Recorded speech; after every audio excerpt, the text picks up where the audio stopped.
الأسود لمباراتين مع ملاحظة تنزع منه شارة القائد. يعود القائد مراد دلهوم قائدا لتشكيلة الوفاق بعد عملية التصالح مع مدربه فيلود. وين كان يعني دو الماتش الاخرين وين ما لعبتهمش. الاول كنت بليسي، دوزيام ماتش يعني وين الغالب كان خليه في بين المدرب، كان سير تفاهم برك، والحمد لله عادت المياه الى مجاريها. وانا كما نقولوا يهمني الفريق ما يهمني حتى واحد. غيابه عن التشكيلة ترك الكثير من التساؤلات، وقبل المباراة مع مولودية وهران رافقنا إحساس غريب أن دلهوم سيفعل شيئا غير عادي في هذه المباراة نظرا لعقليته الاحترافية التي حملت الكثير من العلامات وهو يتحدث إلينا. هذا الفريق تاعي ونحبه كما نقولوا مدينتي، ان شاء الله خويا كما نقول كان يوازن هذه المقابلة ونفرحهم ان شاء الله. الوفاق ضغط منذ البداية على منافسه وخلق عدة فضاءات للتهديف كانت توحي أن المباراة ستكون مباراة أهداف بامتياز. والبادئ بمسلسل التهديف كان أبناء الباهية الذين تمكنوا في الدقيقة 16 بواسطة كرة ثابتة لبن طالب التي صدتها العارضة ووجدت رأسية شريف محمد هشام مباشرة يعلن عن افتتاح مجال التهديف لصالح المولودية.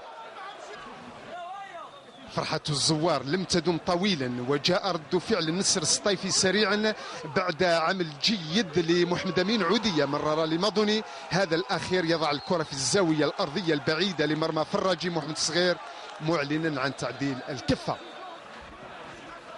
روائع المباراة حملتها الدقيقة 28 حينما تمكن اللاعب الذي غيب في المباريات السابقة ونزعت منه شارة القائد من تسجيل هدف من الروعة بمكان. وصدق مراد دلهوم عندما قال لنا ما يهمني أن ألعب والوفاق يفوز.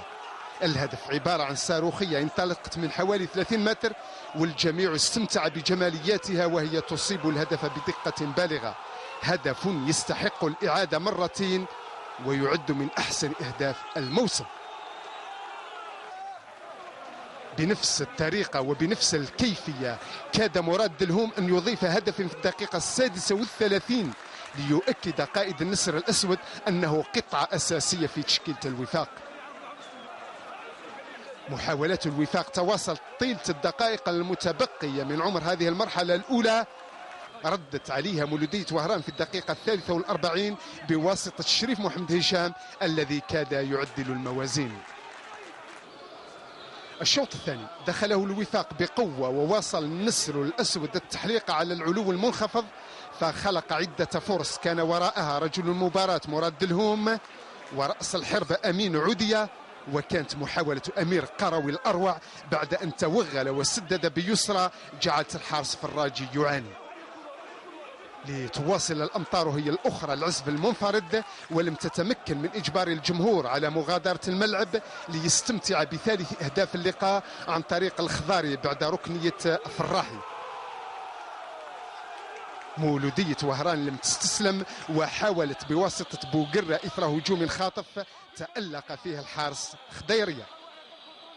وفاق سطيف أضاف الرباعية في الدقيقة 78 بعد خطأ فادح من الحارس فراجي والدفاع الوهراني استغله ناجي رشيد معمقا الفارق، والفرحة كانت تحت سقف الأمطار المتساقطة.